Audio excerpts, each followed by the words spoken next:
As health center advocates, you've probably heard by now about the funding cliff that faces the health centers program in the fall of 2015. This video will give you a quick rundown of the issue, talk about what's at stake for each and every health center, and connect you to key resources to better understand, explain, and most importantly, advocate loudly and forcefully to stop this looming cut. First, some background. The total amount of funding for the health centers program, also known as Section 330 funding, is set by Congress every year through a process known as annual appropriations.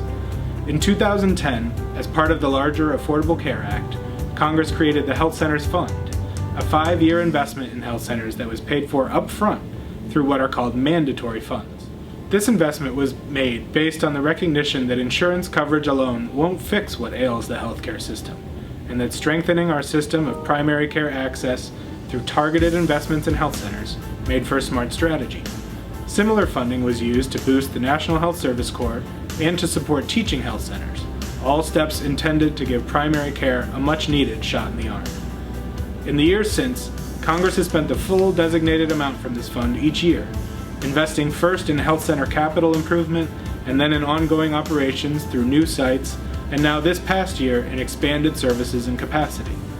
Using data gathered only partway through this 5-year investment, we know that more than 4 million additional patients have access to care through health centers thanks to these resources. Today, more than 60% of the total funding that supports the health centers program comes from the Health Centers Fund. If the full amount scheduled to be spent next year goes forward, that figure will be closer to 70%. This brings us to the issue of the cliff. Without action by Congress, the Health Centers Fund is set to expire at the end of fiscal year 15. While we can't know exactly how such an enormous reduction in funding would be distributed, we can safely assume every health center would see, on average, a 60 to 70% cut in grant funding.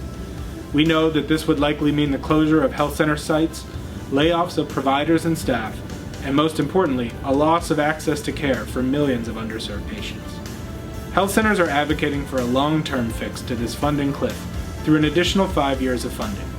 This funding would provide a stable base around which health centers can plan into the future, strengthening our base and bringing high-quality primary and preventive care to additional communities. But this fix won't happen without your advocacy. In partnership with state primary care associations, networks, and health centers across the country, NAC has begun the Access is the Answer campaign, a multi-stage grassroots effort aimed at rallying support for a fix to the primary care cliff. For more information about this campaign and links to resources that can help you make your voice heard on this important issue, please visit the Campaign for America's Health Centers website at www.saverchcs.org. As the Director of Federal Affairs at NAC, I often get asked, is there really a chance of this funding cliff hitting and the health centers getting cut so significantly? In a word, yes. The threat of a 70% reduction in your health center's federal grant is all too real. We have faced so many battles before, successfully, that many believe this is just another bump in the road, and that we'll win this one just like we've won so many over the years. Well, I agree that we have what it takes to win this, but I can say that this is a very heavy lift and it's going to be a difficult road ahead.